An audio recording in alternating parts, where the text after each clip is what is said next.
New Russian cyber attacks on the U.S. just weeks ahead of the midterm elections. Hackers tied to Russian military intelligence, we've learned, set up fake websites to target the U.S. Senate and conservative think tanks. So who discovered all of this?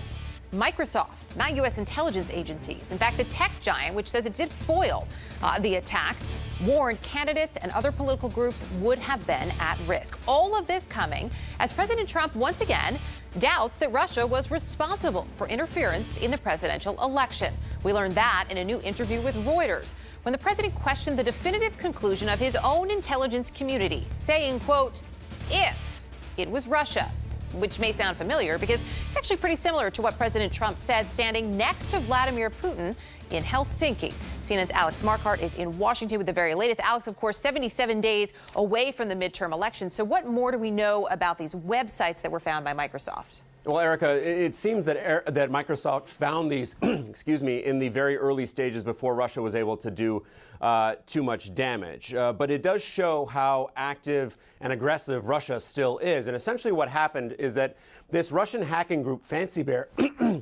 sorry, Erica, Fancy Bear, which is connected to the Soviet military intelligence.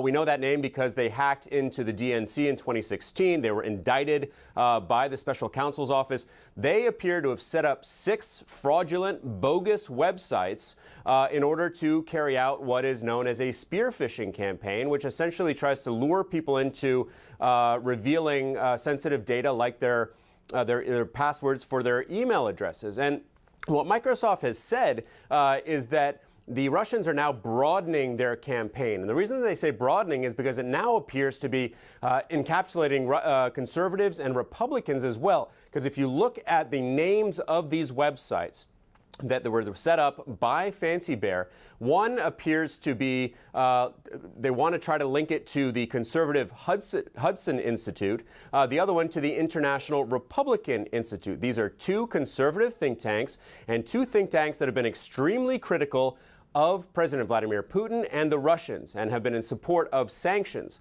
There you see on the screen some of the board members of IRI. They're some of the most vocal and aggressive opponents of Russia and President Vladimir Putin, including Senator Marco Rubio, Senator John McCain, Mitt Romney, the former National Security Advisor, H.R. McMaster.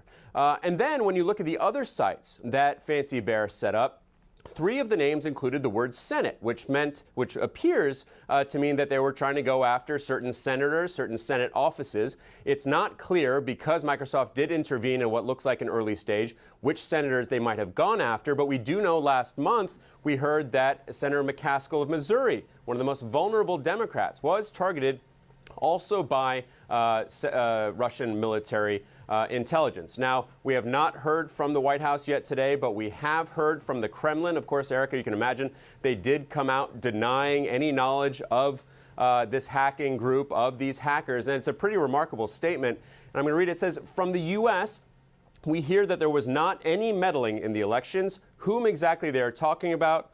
What is the proof? And on what grounds are they reaching such conclusions? Think about that, Erica. They're saying from the U.S. we hear that there was not meddling in the elections. Every level of the U.S. government, intelligence and political, is saying that there was meddling by the Russians. The only person who's giving a convoluted answer to that question is the president, and he did so again yesterday. Erica? That he did, and we'll continue to dive a little deeper into that. Alex Marquardt, appreciate it. Thank you.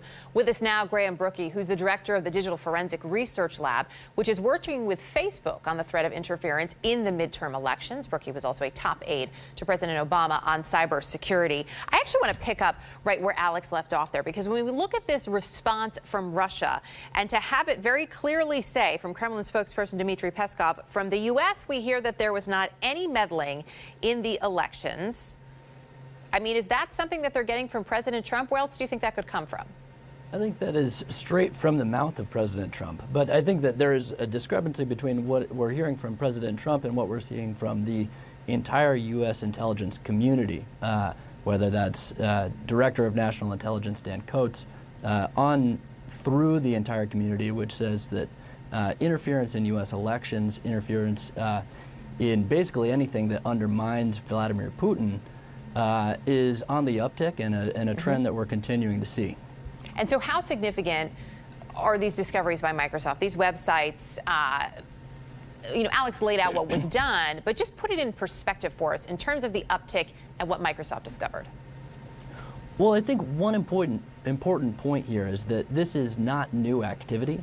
In fact, the actors that Microsoft discussed in their blog post from today are actors that were that we saw in 2016. As the gentleman before me said, the actors known as Fancy Bear are directly linked to Russian military intelligence. What is unique about this is that we're seeing an uptick around elections, and we're seeing an uptick on entities that are not necessarily focused on U.S. elections, but focused on perhaps critical viewpoints of Vladimir Putin, who are up for election or who will also be engaging in U.S. elections. They're focused on what is best, obviously, for Vladimir Putin. National Security Advisor John Bolton suggested just a couple of days ago that Russia isn't the only threat here. Take a listen. Well, I can say definitively that it's a sufficient national security concern about Chinese meddling, Iranian meddling, and North Korean meddling that we're taking steps to try and prevent it. So it's all four of those countries, really. All four of those countries, but are they all on the same par, the other three, with Russia? I think that what we can say with a high degree of confidence is that Russia is the most aggressive actor in trying to interfere in the United States political discourse. Of course, we would expect other nation states to mount influence operations, but it's abundantly clear that Russia is the most aggressive and most blatant actor. We know intel agencies obviously here are focused on this threat, and we hear about it being an ongoing threat repeatedly. Is there enough, though, in terms of a coordinated effort, that we can really look at this as being on the offensive at this point? I think that the response needs to be not only robust and include the entire national security apparatus from across the interagency, whether that's our diplomatic tools, our intelligence tools, our military tools, but this is a truly collective challenge, and we're going to need collective action from not only the United States government, but tech companies and media. Frankly, this is something that all of those entities are vulnerable to and need to be aware of. We will continue to follow it, Graham. Appreciate your insight today. Thank you. Thank you for having me.